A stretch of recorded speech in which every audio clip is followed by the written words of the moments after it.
ગોધરા તાલુકાના ગોલ્લાવ ગામ પાસે ટેન્કર અને ઇકો કાર વચ્ચે ગમખ્વાર અકસ્માત સર્જાયો। અકસ્માતની ઘટનામાં 3 વ્યક્તિઓને ઘટના સ્થળે જ કમકમાટી ભર્યા મોત નીપજ્યા, જ્યારે અન્ય 2 વ્યક્તિઓના સારવાર દરમિયાન મૃત્યુ નીપજ્યા। શુક્રવારે સમી સાંજે ગોધરા તાલુકામાં ગમખ્વાર અકસ્માત સર્જાયો હતો, જેમાં ઇકો કારમાં સવાર છોટાઉદેપુર જિલ્લાના કવાંટ ગામના 7 વ્યક્તિઓ ગોધરા ખાતે સારવાર અર્થે આવ્યા હતા। તમામ વ્યક્તિઓ સારવાર કરાવીને પરત પોતાના ઘરે ફરી રહ્યા હતા।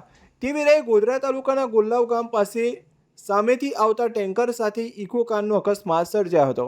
આ અકસ્માતમાં 3 જેટલા વ્યક્તિઓના ઘટના સ્થળે જ કમકમાટી ભર્યા મૃત્યુ નીપજ્યા હતા, જ્યારે અન્ય 4 જેટલા વ્યક્તિઓ ગંભીર રીતે ઇજાગ્રસ્ત થયા હતા।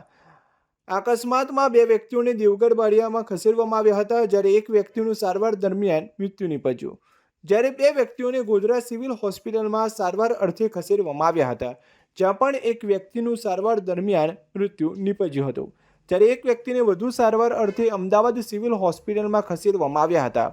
ઘટનાને પગલે સમગ્ર રોડ મરણચીસથી ગુંજી ઉઠ્યો હતો। આમ અકસ્માતની ઘટનામાં કુલ 5 જેટલા લોકોના મોત નીપજ્યા।